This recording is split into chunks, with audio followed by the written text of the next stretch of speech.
Salut les loups, aujourd'hui vidéo, enfin co-conférence sur les chakras. Je vais donc répondre à toutes vos questions sur les chakras. Je suis désolée du retard, la vidéo devait être tournée un peu plus tôt dans l'après-midi, mais j'ai fait une jolie rencontre à midi qui a duré un peu plus longtemps que prévu. On est parti pour la vidéo, donc sachez que si les chakras ne vous intéressent pas, ne regardez pas la vidéo parce qu'on ne va parler que de ça. On est parti. Le travail sur nos chakras est-il lié aux 5 blessures karmiques? Si oui, quel chakra est associé à quelle blessure? Alors oui et non. C'est-à-dire qu'une blessure karmique ne va pas être due à un chakra et ne va pas se loger dans un chakra. Par contre, si par exemple on a la blessure de trahison, par exemple, effectivement souvent on va avoir un nœud dans la gorge ou on va avoir un chakra plexus qui va être plein relativement souvent dès qu'on va avoir l'impression de se sentir trahi et qu'on ne va pas dire les choses à la personne concernée. Donc, ce n'est pas le chakra à proprement parler qui va supporter la blessure de trahison, mais par contre, il y aura des choses que l'on va pouvoir voir dans le chakra qui vont nous ramener, qui vont faire écho à cette blessure de trahison. Je lis vos questions en même temps. Y a-t-il influence des vies antérieures sur nos chakras, influence de la mère sur les chakras du bébé pendant la grossesse? Alors, dans l'ordre, est-ce qu'il y a influence des vies antérieures sur nos chakras? Non. Nos chakras de cette vie sont associés à notre corps physique de cette vie et à notre âme. Donc en fait, notre âme va influencer comment décrire ça simplement? Il va y avoir un mix entre nos points énergétiques du corps physique qu'on aura choisi dans cette vie-là et nos centres énergétiques, nos chakras qu'on a en tant qu'âme. Donc en fait, ça va pas être influencé par les vies antérieures dans le sens où ce n'est pas les expériences qu'on aura eues dans les vies antérieures qui vont faire qu'on aura un chakra sale, par exemple, dans cette vie-là. Mais par contre, on garde nos chakras d'âme d'une vie à l'autre. Mais ce n'est pas les expériences qui vont faire qu'on va avoir des lourdeurs dans les chakras dans cette vie actuelle. J'espère que c'est assez clair. Est-ce que la mère est-ce que les chakras de la mère influencent les chakras du bébé pendant la grossesse? Oui et non, ça dépend à quel moment les chakras du bébé se forment parce que ce n'est pas une science exacte. Il n'y a pas, c'est comme l'incarnation de l'âme à l'intérieur du corps du fœtus. Ça dépend de la hauteur, enfin de la puissance de la vibration du bébé, enfin de l'âme qui va s'incarner dans le bébé. Et c'est la même chose pour les chakras. Les chakras ne se forment pas à 3 mois, à 4 mois, à 5 mois de grossesse. Ça se forme en fonction de la puissance de l'âme qui va se réincarner dans le bébé. Plus l'âme, c'est vraiment une généralité que je vais faire, plus l'âme va être puissante et avoir une vibration puissante, plus elle va s'incarner tard parce qu'elle va avoir besoin de faire des allers-retours constants entre son corps physique et là-haut pour pouvoir habituer son corps physique à la puissance de sa vibration. Si elle s'incarne trop tôt, le corps physique pourra ne pas le supporter. Pour travailler sur ces chakras, peut-on utiliser plusieurs huiles et pierres à la fois? Oui, tu peux. Après, il faut savoir que les pierres sont pas très copines avec les huiles. Pas toutes, bien sûr, on ne peut pas faire de généralité.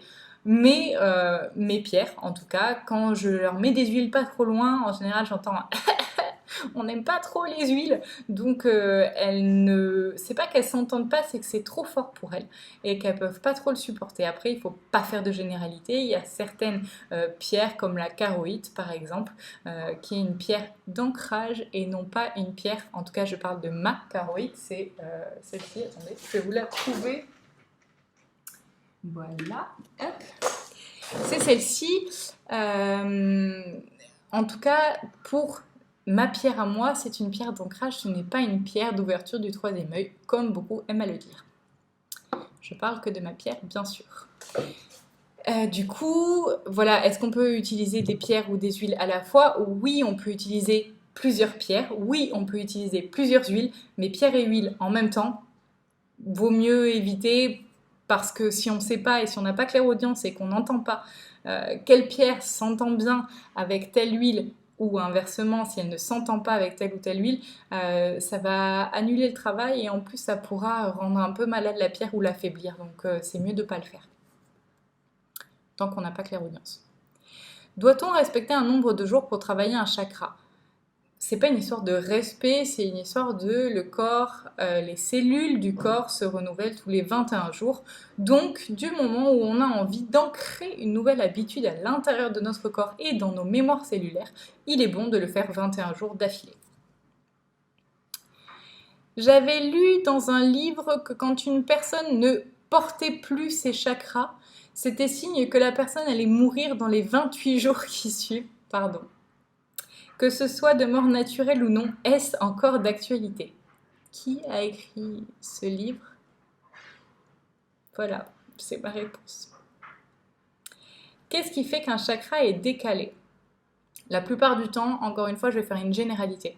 La plupart du temps, quand un chakra est décalé, c'est qu'il a été trop lourd, qu'il avait trop de souffrance à l'intérieur de lui et qu'il n'arrivait plus à tourner en fait, et qu'en tournant, à force d'avoir des lourdeurs, comme une... Désolée de l'exemple, comme un tambour de machine, quand on la remplit de trop, elle va se taper contre les côtés jusqu'à décaler la machine si elle est vraiment trop remplie. Et bien c'est exactement la même chose pour un chakra. Quand il va être trop rempli et vraiment trop plein, il va plus arriver à gérer les lourdeurs qu'il a à l'intérieur de lui, et du coup en tournant, il va finir par se décaler d'un côté ou de l'autre. Et il y a aussi, ça c'est le premier point, il y a aussi chez certaines personnes, une généralité encore une fois, il y a des souffrances, par exemple, si j'ai des souffrances au niveau de l'homme, du côté droit, tout mon côté va tirer parce que mon corps va être plein de souffrances et du coup, ça va tirer et attirer comme une sorte de... Comment on pourrait dire ça?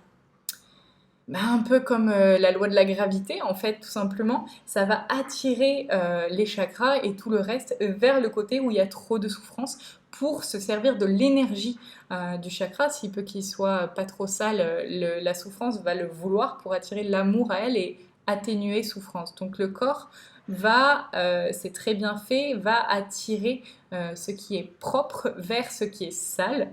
C'est vraiment la dualité, pour pouvoir le nettoyer de lui-même si vous ne faites pas des soins ou que vous ne nettoyez pas vous-même vos chakras. Désolée, il y a ma fille qui pleure, il y a la nounou avec elle, hein, pas de souci. Coucou Joe, alors oui j'ai une question, quand un énergéticien, toi par exemple, voit des chakras assombris lors d'un soin, qu'est-ce que cela veut dire? Tout simplement qu'il y a des souffrances à l'intérieur, elles peuvent être plus ou moins récentes, plus ou moins vieilles, et en général c'est qu'il y a de la lourdeur et que ça manque d'amour, tout simplement. Pour le coup, j'ai une deuxième question. Il me semble que nos 7 grands chakras sont en lien avec notre système endocrinien et qu'on rattache à chaque chakra une glande endocrine et un organe. Ainsi, le 3e œil, la pinéale, le chakra racine, les surrénales. Ainsi, donc, si on agit sur un chakra, l'activité de la glande en lien se normalise ou s'améliore. Oui, disons que ça va amener plus d'énergie à cette glande, mais ça ne veut pas dire qu'elle va, par exemple pour la pinéale, il y a beaucoup de personnes qui croient que quand on a la glande pinéale propre, ça y est, on a clairaudience. Non, ça n'a rien à voir avec ça. La glande pinéale, comme je l'ai déjà expliqué, c'est pas parce qu'elle est entartrée qu'on n'aura pas clairaudience, et c'est pas non plus parce qu'elle n'est pas entartrée qu'on aura clairaudience. Donc, effectivement, si on nettoie le chakra attitré à la glande qui va avec, la glande pinéale ou autre, surrénale par exemple, va mieux fonctionner, va mieux drainer les énergies à l'intérieur du corps, mais ça ne veut pas dire que ça va aller nous ancrer pour la surrénale ou développer clairaudience pour la pinéale. Inversement, si on agit sur les glandes via les huiles essentielles, les plantes, etc., agitons aussi sur les chakras qui y sont reliés, tout cela par voie de résonance. Ça va résonner comme tu le dis, mais ça va pas, si ton chakra est totalement plein par exemple, admettons, tu as un chakra de la gorge parce que tu as beaucoup de non-dits par rapport au père, par exemple, je dis ça par hasard, tu vas avoir un chakra de la gorge qui va être très très plein, c'est pas parce que tu vas utiliser des huiles essentielles et que tu vas faire en sorte de nettoyer tes glandes à l'intérieur de ton corps ou tes organes que ton chakra va de suite, hop, se vider et que tout va aller bien. Le premier point quand on a des non-dits, parce que là on parle du chakra de la gorge, c'est de lâcher ces non-dits et de les mettre en dehors du corps physique. D'utiliser des huiles, ça va être une aide qui est très très bien, mais c'est une aide, ce n'est pas une action profonde dans le chakra. Tant que j'y suis, j'en ai une petite dernière, et là je m'adresse plus à tes guides qu'à toi, car ma question peut te dérouter. La pratique de l'amaroli est-elle puissante dans la normalisation de l'activité des chakras par l'énergie qu'elle dégage, son action sur l'émotionnel? Alors, La maroli, déjà, je vais dire aux gens ce que c'est le fait de boire son urine du matin, en général, enfin, son urine tout court du matin, c'est conseillé, en tout cas, pas le premier jet qui est plein de bactéries qui est resté dans le bas de la vessie, mais le deuxième jet. Bon appétit à ceux qui sont en train de manger. Le fait de boire son urine ne va pas agir sur les chakras. Par contre, ça va agir sur le corps physique et ça va détoxifier et drainer tout ce qui n'est pas... comment dire? Je cherche le mot, j'écoute si on me le donne. C'est pas détoxifier, c'est... je vais pas arriver à le trouver. Ça va drainer vers l'extérieur, on va dire ça comme ça, mais c'est pas détoxifier. Ça va permettre de regrouper ce qui n'est pas bon pour le corps, de mettre tout ensemble et qu'ensuite ce soit évacué par voie naturelle. Mais ça ne va pas travailler sur les chakras. J'espère que ça aura répondu à ta question. Bonjour à toi, merci pour cette conférence, avec plaisir. Peut-on nettoyer et réaligner nos chakras par visualisation sur les autres personnes? Alors, on va faire dans l'ordre. Par visualisation, oui, bien sûr. Sur les autres personnes, je te le déconseille. Je ne sais pas si tu parles de tes enfants, par exemple. On m'a posé la question il y a quelques jours en me demandant si c'était possible de nettoyer les chakras de nos enfants nous-mêmes. Je le déconseille parce qu'un enfant a besoin de se développer, d'évoluer et que ce n'est absolument pas en nettoyant ses chakras. Nous, notre époque, nos parents, ils n'étaient pas dans ce truc New Age et ils n'étaient absolument pas dans le truc de nettoyage des chakras. On a très bien grandi, on a très bien évolué avec ça et justement, on s'est adapté et on a fait en sorte de travailler sur nous, consciemment ou non, ce qui nous a amené à être ce qu'on est aujourd'hui. Si on enlève à un enfant ou à une personne adulte, c'est la même chose. Si on lui enlève son travail de nettoyer ses propres chakras, je suis désolée pour ma fille qui pleure vraiment, mais je ne pouvais pas faire autrement. Si on enlève à une personne le fait de nettoyer ses chakras, consciemment ou non, encore une fois, elle ne va pas pouvoir évoluer comme elle le devrait. Et par conséquent, c'est vraiment pas une bonne chose de le faire à la place d'une autre personne. Désolée, j'ai dû aller voir pourquoi elle pleurait autant. On continue la vidéo. Donc on en était à est-ce que c'est bon de le faire pour les autres personnes? J'ai répondu, j'ai dit que selon mon avis, et ce n'est que mon avis, un peu celui des guides aussi quand même, c'est pas bon de travailler à la place d'une personne. Comment débloquer un chakra afin de refaire passer l'énergie? Par visualisation, j'ai une vidéo sur ce sujet pour une méditation que j'ai faite pour que vous puissiez nettoyer vos chakras. Je vous la mettrai en lien ici ou en barre d'infos. Comment sentons-nous qu'un chakra n'est pas aligné ou qu'il ne tourne pas dans le bon sens et qu'il est bloqué? Alors, quand on n'a pas clairaudience et que on essaye de le faire soi-même alors qu'on est au début de sa spiritualité et on ne se fait pas confiance, le premier point, ça va être de se faire confiance, de se focaliser sur un chakra. Toujours commencer par le chakra racine, donc celui qui est entre les jambes. Ensuite, le chakra sacré qui est juste au-dessus de l'os du pubis. Le chakra plexus qui est dans le creux ici. Le cœur, la gorge, troisième œil, coronal. Vous commencez toujours par le chakra racine. C'est primordial. Vous n'allez pas nettoyer le plexus, par exemple, alors que vous n'avez pas nettoyé le racine. Le premier point, c'est donc de vous focuser sur, par exemple, le chakra racine, de fermer les yeux quand vous n'arrivez pas à vous concentrer correctement si vous avez les yeux ouverts. Vous allez fermer les yeux, vous allez le visualiser, vous allez forcément avoir une image. Je ne vous dis pas que c'est le mental qui va l'avoir, c'est une image qui va arriver dans votre tête. Faites-vous confiance. C'est cette image-là en laquelle vous devez croire. Et c'est ça qui va être la vérité en fait en astral. C'est la première image qui va arriver à vous. Tout ce qui vient après, ça va être le mental qui essaye d'imaginer et se dire « ce n'est pas normal, je n'aurais pas dû recevoir cette image, etc. » Donc le premier point pour savoir si un chakra est aligné et qu'il est bloqué ou etc. c'est de se concentrer sur le chakra et de laisser venir l'image. Ensuite, autre point, si le chakra racine est bloqué, on peut le sentir parce qu'on n'arrive pas à s'affirmer dans sa vie de tous les jours, parce qu'on n'arrive pas à exprimer ce que l'on veut, ce que l'on est, ce que l'on pense. Ça vient aussi du chakra de la gorge, mais aussi du chakra racine. Donc ça va influer sur votre façon d'être et les choses que vous n'arrivez pas à mettre en place dans votre vie. Et sinon, il faut aller voir un énergéticien quand on n'a pas clairaudience. Mais le premier point, c'est surtout de se faire confiance sur ce que vous voyez. Pour le nettoyage, il y a une vidéo. Oh, merci Mélina, c'est gentil d'avoir commenté. Bonjour, j'ai entendu dire que d'autres chakras que les 7 principaux s'activaient avec l'évolution personnelle ou peut-être avec l'évolution de la Terre. Est-ce vrai? Oui, c'est vrai. Si oui, peux-tu nous en dire plus sur eux? Il y en a 72 en tout, alors on va pas passer 1 heure et demie dessus, mais en tout cas, il y en a 7 dans notre corps physique et il y en a 72 sur la totalité de notre aura. Donc leur localisation, leur action et comment travailler sur eux, ce n'est pas utile et les guides disent bien que concentre-toi sur les 7 premiers, c'est déjà pas mal. Enfin, c'est même pas les 7 premiers en plus, c'est les 7 que tu connais, parce que c'est pas les premiers. Il y en a d'autres qui sont plus dessous, il y en a 3 qui sont dessous. Dans quel sens tournent les chakras? J'ai l'impression que les miens ne tournent pas tous dans le même sens, c'est tout à fait possible. Est-ce un disque qui tourne horizontalement dans notre corps ou verticalement? J'espère que je m'explique correctement. Il tourne comme ça. Enfin, je ne sais pas si face à vous ça donne bien. Pour le coronal, il tourne vers le haut, comme un cône comme ça. Pour le racine, il tourne vers le bas, comme ça. Et pour tous les autres, en fait, l'énergie rentre à l'intérieur de nous par des cônes qui sont ouverts sur le devant. Et on a les mêmes cônes dans le dos, à l'arrière, enfin dans le dos, dans la nuque, etc. Pour évacuer les énergies. Les deux seuls qui n'ont qu'une entrée et sortie qui sert à la même chose, c'est le racine et le coronal. Est-ce possible que pour certaines personnes, ils ne tournent pas dans les sens des aiguilles d'une montre?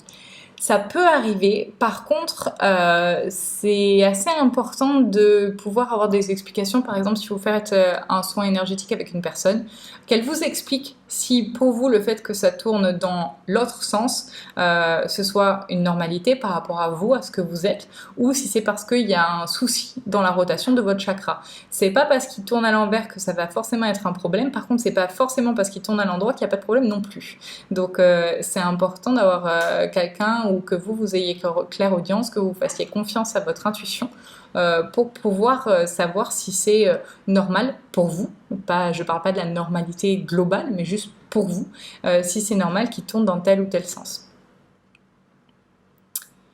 Bonjour, d'abord merci pour tout Johanna, avec plaisir. Une petite question, un thérapeute peut-il intervenir sur nos chakras de façon négative lors d'une séance énergétique par exemple, contre notre gré, les laisser ouverts? Je ne sais pas si je suis claire. Oui, tu es tout à fait claire, oui c'est possible, tout autant qu'on peut faire du bien, on peut faire du mal quand on travaille en énergétique. D'où l'importance de choisir votre thérapeute en fonction de votre ressenti et en fonction de ce que votre cœur vous dit et non pas votre mental. C'est pas parce que tante X nous a dit que tel thérapeute pour elle ça avait été super. Si vous avez un mauvais feeling avec tel ou tel thérapeute, n'y allez pas. Surtout n'y allez pas. Faites-vous confiance. N'allez jamais travailler avec quelqu'un où vous n'avez pas le feeling. Et aussi, quand vous êtes en pleine séance, si c'est par rapport à un thérapeute que vous avez en face à face, si vous êtes en pleine séance et que vous sentez que quelque chose ne tourne pas rond, que vous n'êtes pas en accord avec ce que le thérapeute est en train de dire, surtout s'il vous plaît, prenez votre courage à deux mains et dites stop à la séance. C'est primordial, vraiment, c'est hyper important pour une fois. Servez-vous de votre chakra de la gorge et de votre chakra racine.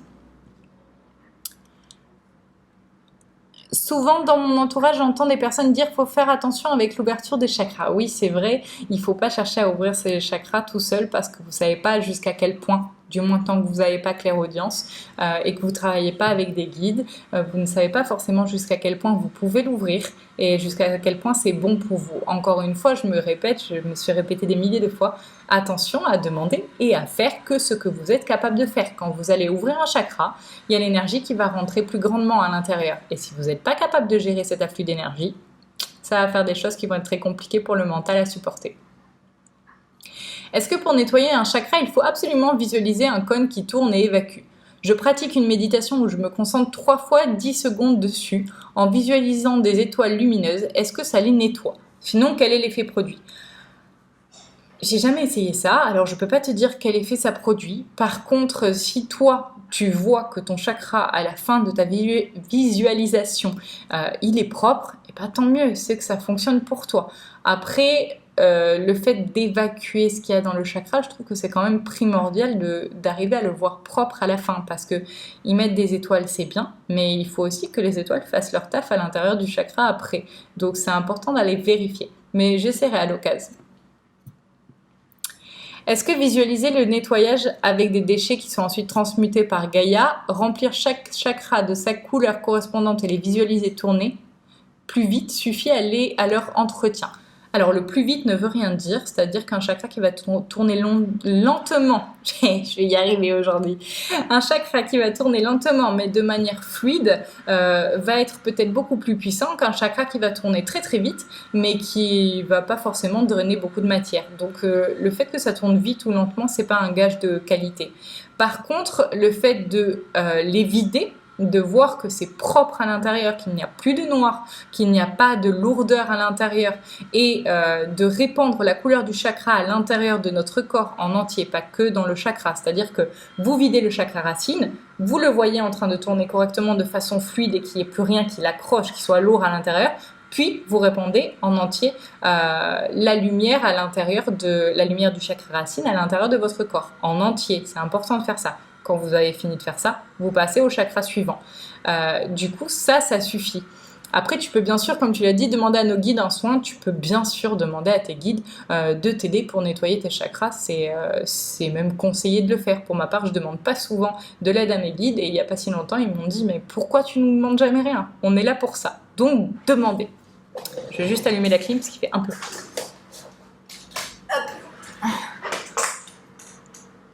Non, c'est pas l'ordinateur qu'il faut allumer. Voilà. Ok, on est parti.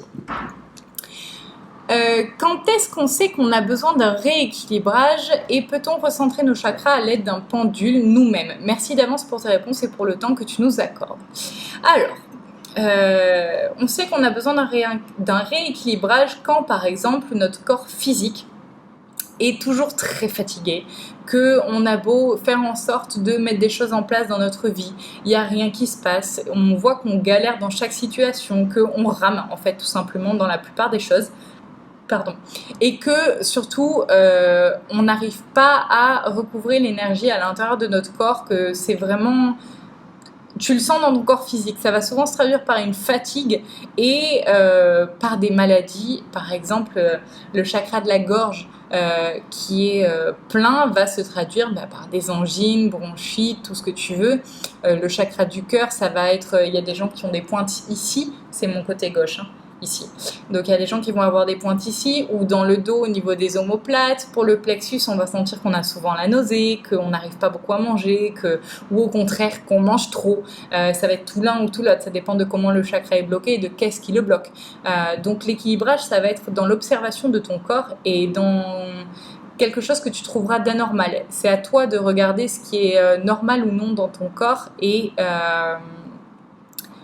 il faut que tu t'observes en fait, faut s'habituer à être dans l'observation constante de soi comme si c'était ton soi qui observait son humain.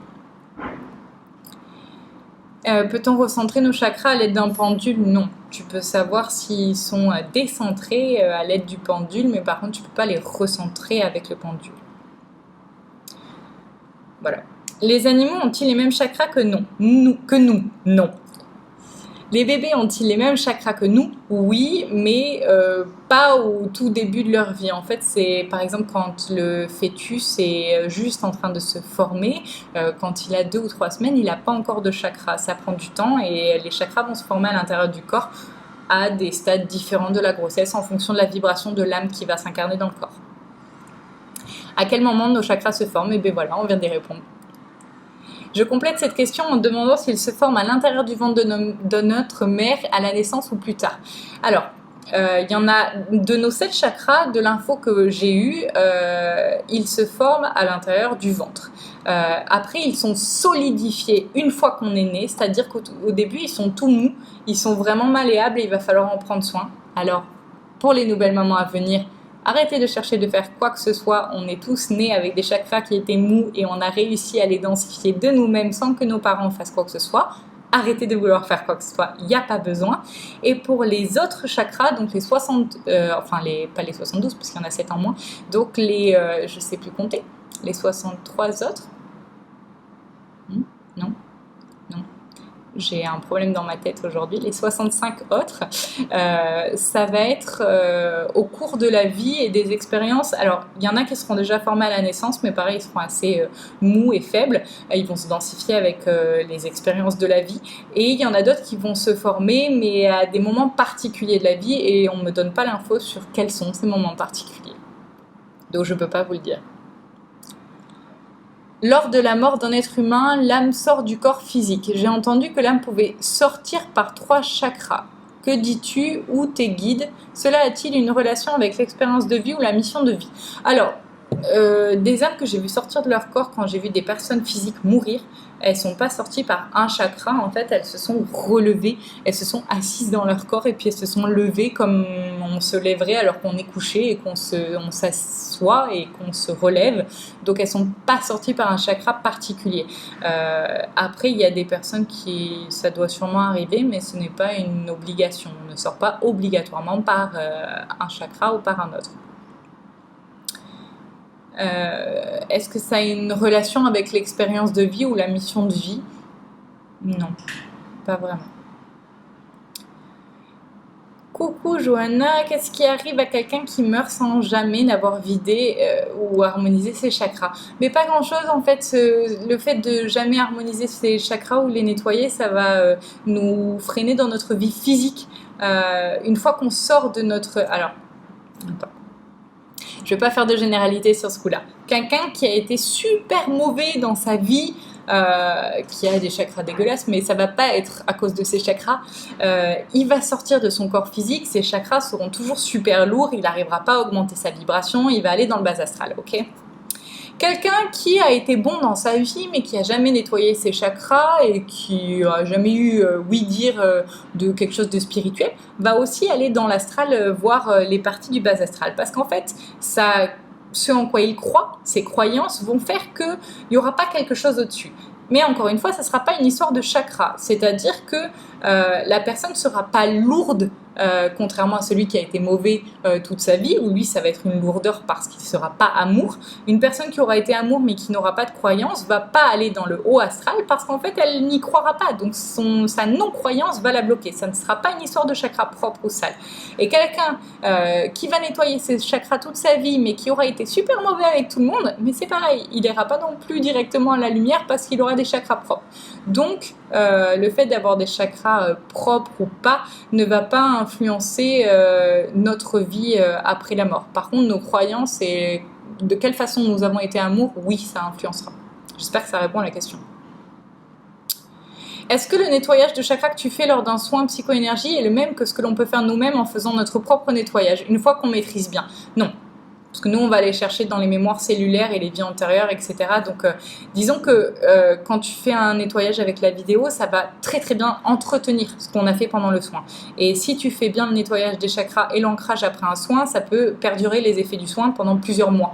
Alors que, par contre, si tu fais que ça et que tu te fais jamais soigner, ça va soigner toutes les couches supérieures. Je compare toujours le corps à un océan, en fait. Il y a la surface de l'océan. Nous, en soin, on va déblayer tout ce qui est en surface, tout ce qu'on voit, et ça va permettre à ce qui est plus profond de remonter en surface et de le voir lors d'un prochain soin.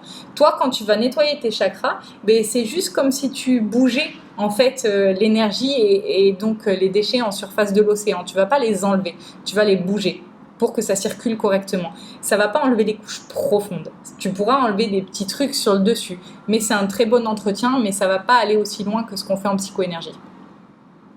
Est-ce que tu fais quelque chose de plus qui rend le nettoyage bien plus puissant et durable? Oui, on nettoie des couches plus profondes que ce qu'on peut faire en nettoyage simplement par visualisation. Nous, on travaille avec... Enfin, nous. Je travaille avec des guides et avec d'autres personnes qui font des anges, etc., qui m'aident pour le travail. Donc, même moi, quand je nettoie mes chakras toute seule, ça aura jamais une telle puissance que si je les travaille avec l'aide de personnes qui ont une vibration supérieure à la mienne. La Terre a-t-elle comme nous des chakras? Eh bien, écoute, c'est une bonne question auquel les guides sont en train de répondre oui. Je ne savais pas. Merci pour cette question. Sont-ils immuables? Oui, mais ils sont en rotation, mais ils ne bougent pas de leur point. Il y en a un au centre, un au milieu et un en dehors de la Terre, apparemment. Et il y en a 2 autres qui sont là, mais qui ne sont pas actifs tout le temps. Sais-tu combien à peu près si on se rapproche de 100 ou 1 million? Eh ben non. C'est des gros chakras, mais c'est pas des petits chakras. Après, il y a ce qu'on appelle des nandis, c'est des tout petits chakras des centres énergétiques, mais ça va pas être des chakras. Ça va pas vraiment être des points des roues énergétiques qui vont vraiment changer la vibration totale de la Terre. Ça va être des petites vibrations changées, mais pas des grosses vibrations. Mais en chakras, comme nous on compte nos 7 chakras, la Terre en a 3 plus 2. Si la Terre a bien des chakras, est-ce qu'on peut comparer cela à des vortex ou des portes stellaires? Non, à des vortex oui, à des portes stellaires non. Ou alors est-ce des endroits forts énergétiquement parlant? C'est-à-dire que des forces telluriques sont très concentrées à ces endroits. Oui, c'est ça. Je me demandais aussi justement si les personnes qui créent des méridiens dans le lieu où ils vivent donnent des sortes de chakras à la Terre. Non, et d'ailleurs, les guides sont en train de dire que... alors c'est marrant, je suis la première à le faire, à créer des tunnels pour faire passer des âmes à la lumière. Ils me disent et puis j'ai reçu un mail d'ailleurs ce matin d'une personne qui me disait « Je crois que j'ai fait de la merde en faisant un tunnel. Il y a des âmes du bas astral qui sont remontées par ce tunnel pour venir sur la Terre, donc attention !» Quand vous faites des tunnels, ne le faites pas sans connaissance et sans prendre de pincettes parce que vous pouvez faire de la merdouille sans le vouloir. C'est important de visualiser votre tunnel qu'à partir du dessus de la Terre et pas qui va dessous parce qu'effectivement, il y a des entités du bas astral qui pourraient arriver à remonter par ces tunnels. C'était pas le sujet, mais j'en parle quand même. Et du coup, faites attention quand vous créez des méridiens ou par exemple des personnes qui soignent le réseau Hartmann. C'est toujours la même histoire. Attention à quel thérapeute vous faites appel pour des personnes qui sont géobiologistes par exemple et qui vont réaligner le réseau Hartmann et tout le réseau cosmotellurique. S'ils font ça n'importe comment, ça peut créer de grosses embrouilles. Donc voilà, c'était un message des guides, hein. Attention à ce que vous faites. Est-ce qu'en les reliant ensemble, cela forme une grille énergétique terrestre formant une fleur de vie? Non. Non. Par contre, avec les tout petits chakras, oui, mais pas avec les gros. Et ça ne forme pas une fleur de vie, ça forme une autre forme géométrique. Bonjour Johanna, est-ce que les pierres sont efficaces pour le nettoyage, rééquilibrage des chakras? Oui, c'est efficace pour maintenir un résultat qu'on a après un soin par exemple, mais si on veut totalement soigner un chakra ou des énergies qui ne circulent pas dans le corps qu'avec des pierres, ça va être assez limité au niveau de l'action. Quelle pierre conseilles-tu selon les chakras? Eh ben, j'en ai parlé dans une vidéo sur les chakras, donc je t'encourage à aller la voir. Je peux pas te citer chaque pierre pour chaque chakra, mais si je devais en citer une, pour le chakra racine, je dirais la karaoïte. Pour le chakra sacré, je dirais la jaspe léopard. Pour le plexus, je dirais la calcite orange. Je vous dis les premières qui me donnent. Calcite orange. Pour le chakra du cœur, je dirais le grenat andratite vert. Pour la gorge, l'aimarine. Pour le troisième œil, je dirais l'améthyste. Et pour le coronal, il n'y a pas besoin de travailler avec les pierres. Actuellement, je suis malade et je souffre de la gorge, peut-être une angine. Comment puis-je aider mon chakra à se soigner? Déjà en lâchant les non-dits, ça c'est le premier point, parce que si tu as une angine et surtout si elles sont répétitives, c'est qu'il y a quelque chose à soigner. Ton chakra en soi, lui, il essaye de nettoyer ce que tu nettoies pas toi. Donc, premier point, action physique, c'est-à-dire que tu vas travailler avec miel, gingembre, eau chaude, citron tous les matins pendant 7 jours d'affilée en le buvant à jeun dans de l'eau très très chaude. Ça va nettoyer le corps et la gorge, ça c'est le premier point. Ça va drainer en fait, le citron et le gingembre ont une action drainante sur le corps, donc ça va permettre de soigner ta gorge mais aussi de drainer l'entièreté du corps. Ensuite, au niveau du chakra, tu peux utiliser la calcédoine bleue, l'agmarine, l'hémimorphite, c'est déjà bien. Pour les poser dessus et faire des méditations de 20 minutes par exemple pour pouvoir aider et épauler le chakra dans son action. Et par-dessus tout, si tu veux l'aider vraiment et surtout qu'il galère plus à évacuer, et ben lâche tes non-dits, lâche ce que tu ne dis pas, c'est le point principal. Idem pour le troisième œil et coronal, souvent des maux de tête, crâne, migraine, mais aussi pour le plexus solaire. Pour les maux de tête et les migraines, souvent c'est quelque chose qui nous prend la tête. Ça n'a rien à voir avec le chakra troisième œil. Et les migraines sont souvent, je parle des miennes, mais je sais que c'est le cas de beaucoup de personnes que je soigne, c'est souvent dû à un manque d'eau dans le corps et au fait que les petits vaisseaux dans la tête ne sont pas bien irrigués parce que le sang circule moins bien, moins vite quand le corps manque d'eau. Donc quand vous avez un tout petit début de mal de crâne, buvez énormément, souvent de l'eau chaude, elle sera plus vite assimilée par le corps. Ne buvez pas l'eau qui sort du frigo, à la limite température ambiante c'est bien, et buvez beaucoup, vous allez voir que dans beaucoup de cas, je ne parle pas des migraines ophtalmiques où on est cloîtré dans le noir, hein, je parle des petits débuts de migraine où on sent que ça arrive. Buvez beaucoup d'eau, vous allez voir que ça va vraiment aider à ce que le mal de tête passe. Et pour le plexus solaire, c'est le carrefour de toutes les énergies de ton corps. Donc, il faut que tu ailles voir quel chakra bloque en premier pour que le chakra plexus se soit bloqué après. En fait, il est tellement le chakra, le carrefour de tout dans ton corps que je ne peux pas te dire à quoi c'est dû pour toi. Il faut que tu arrives à trouver, ou alors après il faut le voir en soin, mais je ne peux pas te le dire là comme ça. Si on n'arrive pas à visualiser ces chakras pour les aligner et les nettoyer, peut-on écouter de la musique et dans quelle fréquence ? Oui, la musique va aider, la 432 Hz, mais ça va pas nettoyer tes chakras. Tu peux faire des bains de sel, mais alors pour la peau, il faut le limiter, c'est-à-dire une fois par semaine maximum, parce que c'est quand même assez lourd pour le pH de la peau. Ça va être très très bien pour enlever aussi des petites entités ou larves énergétiques si vous en avez, mais ça va pas nettoyer l'intérieur des chakras. Ça va être un peu comme la visualisation et la méditation pour nettoyer ces chakras, où on va je schématise, on va aller dans les 2 premières couches du corps. Avec le sel, tu vas aller dans la première couche du corps, mais tu n'arriveras pas à aller vraiment dans la profondeur, aller chercher les souffrances qui sont plus profondes. J'ai parlé avec un jupitérien avec mon pendule, il m'a dit de faire une méditation et après cela j'ai eu super mal à la gorge au niveau de ma thyroïde. J'ai visualisé mon chakra de la gorge et j'ai vu qu'il tournait à l'envers. Et que quand je voulais le mettre à l'endroit, c'était compliqué de le remettre. Que cela veut-il dire ? Eh ben, moi, je crois que tu t'es fait avoir, que tu n'as pas parlé avec un jupitérien, mais que tu as parlé avec une âme du bas astral qui t'a piqué ton énergie du chakra. Donc, soit tu arrives à le remettre en place tout seul, soit il va falloir que tu fasses appel à quelqu'un qui est capable d'aller en astral pour le faire pour toi. Merci pour cette co-conférence. Y a-t-il une raison au fait que les couleurs des chakras varient en fonction des gens ? Oui, j'avais écrit un article sur le changement de polarité des chakras, donc je vous encourage à aller le voir. J'essaierai de le mettre en lien, si j'oublie pas, parce que je dis ça au cours de la vidéo, il y a des chances que j'oublie. Effectivement, il y a beaucoup de personnes qui ont le chakra sacré jaune et qui ont le chakra plexus orange, et inversement. Ça ne veut pas dire que ça fonctionne pas bien, ça veut juste dire qu'ils ont une polarité différente. J'avais les chakras comme ça il y a 1 an et demi, c'était un peu avant que j'aille au Japon. Et puis du jour au lendemain, je ne sais pas pour quelle raison réellement, ils ont changé de polarité. Donc, ils se sont changés de couleur. Et ils ont augmenté en vibration. Après, ça ne veut pas dire que quand on a le chakra sacré jaune et le plexus orange, qu'on a une vibration plus basse que les autres. C'est pas le cas. On ne peut pas faire de généralité sur 8 milliards de personnes. Du coup, vu que ça m'est arrivé lors du dernier soin avec toi, pourquoi à un moment donné la couleur peut changer sans que ce soit un dérèglement pour autant ? Dans mon cas, mon chakra du plexus, qui est maintenant jaune, est plus orange.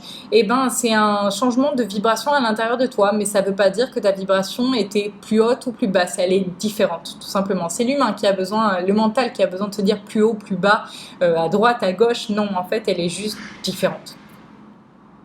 Aussi, pourrais-tu expliquer ou du moins résumer le lien entre les chakras et les différents corps énergétiques ? Pas du tout, parce que c'est super complexe et qu'ils ont essayé de m'expliquer milliards de fois et que ma tête, elle a pas envie de comprendre. Donc je suis désolée, je vais pas être capable de te l'expliquer parce qu'en fait, le seul truc que j'avais compris, c'est qu'un chakra est lié à plusieurs corps subtils, mais de manière différente, dans des moments différents et pour des raisons différentes. Donc en fait, pour arriver à en faire une synthèse, à expliquer le tout, alors que déjà je comprends pas moi-même parce que mon mental ne veut pas le comprendre, j'arriverai pas à faire une synthèse. Je suis désolée. Est-ce que chaque chakra est attaché à un corps particulier, la racine avec le corps physique, le plexus avec le corps émotionnel, ou bien chaque chakra peut communiquer et donc avoir une incidence sur tous les corps? Un déséquilibre de la racine en lien avec une blessure d'ordre mental par exemple. Exactement, c'est ça. C'est en fait, il y a tellement de raisons pour lesquelles le racine peut être en lien avec le corps mental, avec le corps astral, etc. Enfin, on ne peut pas expliquer, il y a tellement de connexions entre chaque chakra. Il ne faut pas oublier qu'on en a 7 principaux, enfin 7 dans le corps physique, mais en tout on en a 72, qui sont liés avec nos corps subtils et avec notre corps physique. Du coup, c'est super dur de faire une synthèse, c'est pas possible dans une vidéo. Bonjour Johanna, tu nous enseignes à nettoyer nos chakras par la visualisation. Peux-tu nous expliquer pourquoi et comment le simple fait de visualiser ou d'imaginer quelque chose puisse vraiment faire en sorte que cela se produise réellement? Parce que quand on utilise notre visualisation ou notre imagination, on utilise notre corps astral, volontairement ou non, on utilise notre conscience qui agit simplement par la volonté d'eux. Et du coup, du moment où c'est la conscience qui est mise en jeu, et ben ça se crée dans le monde astral. Et donc, au début, vous galérez, ça va être compliqué. Quand vous allez vous entraîner, plus vous allez le faire, plus votre création en astral, votre imagination, va faire que ça va être concret en astral. Et donc, ça va arriver de l'astral dans le monde physique. C'était clair? Je sais que cela fonctionne, mais je ne comprends pas pourquoi ça fonctionne. Voilà. Bonjour et merci, avec plaisir. Y a-t-il une façon de nettoyer et réaligner ces chakras si on n'arrive pas encore à visualiser? Eh ben non, comme j'ai répondu avant, par contre, il y a un truc super bien qui s'appelle l'entraînement. Comme je le dis à chaque fois et je vais me répéter, les gens qui me disent oui, j'ai essayé de méditer, j'y arrive pas, j'ai essayé la pleine conscience, j'y arrive pas. Avant d'arriver à être pleinement consciente, une seule petite minute, c'est-à-dire 60 secondes, j'ai mis 1 an. 1 an d'entraînement. 1 an pour 1 minute. Vous voyez le ratio. 1 an, 1 minute. Donc, sans entraînement, il n'y a rien qui fonctionne. Tant que vous ne vous entraînez pas, ça ne fonctionnera pas. Et comme pour tout, avec l'entraînement, ça fonctionnera. C'est comme si demain, tu as envie d'apprendre la guitare et que tu dis « Ouais, mais j'arrive pas à lire les partitions. » Apprends. En fait, en apprenant, tu vas voir que tu vas y arriver de plus en plus. Et plus tu galères, plus tu auras de puissance après parce qu'en fait, ton corps aura tellement pris du temps pour se charger de l'énergie de l'apprentissage que du coup, il sera encore plus puissant dans la réalisation de ce qu'il aura appris après. Est-ce qu'écouter une musique à une certaine fréquence suffit? Ça, j'ai répondu avant. Ou est-ce qu'il faut mettre l'intention aussi pour que le nettoyage se fasse? Bien sûr qu'il faut l'intention. L'intention, c'est le primordial. C'est ce qui fait que ça va créer en astral. Donc, c'est hyper important, bien sûr. Mélina qui dit les chakras des mains, peux-tu nous en parler? Alors ça s'appelle des nandis ou des nadis, je sais jamais comment ça se prononce. C'est pas des chakras à proprement parler, c'est des points énergétiques. Il y en a qui appellent ça des chakras. Pour moi, les chakras, ce n'est que mon avis, ils sont alignés, alors que les autres, c'est des centres énergétiques du corps aussi, tout comme les méridiens, etc. Mais bon, bref, c'est pas le sujet. Qu'est-ce que tu voulais que je te dise? Je les vois, l'un tournant dans le sens prendre et l'autre dans l'autre sens donner. Oui, la main droite donne, la main gauche prend. Je les vois reliés par une ficelle au cœur. Est-ce qu'ils tournent dans des sens différents pour les gauchers? Eh bien, les guides disent que oui, j'allais dire non. Les guides disent que oui. La main droite tourne dans le sens inverse des aiguilles d'une montre. Pour moi, ça ne veut pas dire que si vous, c'est l'inverse, vous n'êtes pas normal, pas du tout, c'est peut-être moi qui ne suis pas normal, ou alors on est normaux tous les deux. Ça tourne dans le sens inverse et là aussi, les deux tournent dans le sens inverse des aiguilles d'une montre et effectivement ils sont reliés au cœur et après pour les personnes qui sont gauchers, ça tourne dans l'autre sens, donc vers la droite. Nos oreilles sont-elles des chakras? Dernière question, non, mais il y a des points énergétiques à l'intérieur et il est très très important de ne pas se faire percer le cartilage des oreilles. Alors, je n'ai pas le cartilage percé, c'est un faux. C'est hyper important de ne pas le faire. J'avais des piercings avant, j'ai tout enlevé parce que dans les cartilages et le nombril pareil qui est sur vraiment un méridien important du corps, ne mettez pas des bijoux. Enfin, vous faites ce que vous voulez, c'est un conseil. Quand vous allez mettre des bijoux, qui plus est en métal, ça va totalement perturber l'énergie de votre corps. Et dans les cartilages, on a énormément de petits vaisseaux énergétiques et sanguins, et du coup quand on les perce ou qu'on les dévie parce qu'on a fait des piercings, ça va abîmer l'énergie et la fluidité de l'énergie dans le corps, même si on répare les fuites énergétiques, parce que ça aura dévié l'énergie de base dans le corps. C'est pas comme les tatouages où l'encre va juste sous la peau et que on peut cicatriser la surface de la peau. Là, on va avoir un bijou qui reste à l'intérieur et qui va faire que l'énergie est obligée en permanence d'en faire le tour. Donc c'est vraiment éviter, si possible, de mettre tout ce qui est métallique dans votre corps, c'est préférable. Après, dans le lobe, c'est différent parce qu'il y a beaucoup moins de petits vaisseaux dans le lobe que dans les cartilages. Mais c'est pareil, hein, clairement, si on voulait être au top au niveau énergétique, faudrait ne rien mettre dans son corps de métallique. Voilà, désolée pour ceux qui ont un pacemaker, mais c'est pas le top pour la circulation des énergies, bien sûr. Voilà. Si vous avez des questions, bien que je pense qu'on ait répondu à pas mal de choses aujourd'hui, n'hésitez pas, j'y répondrai dans les commentaires de la vidéo, et j'espère qu'on aura répondu à un maximum de questions. Voilà, à très bientôt!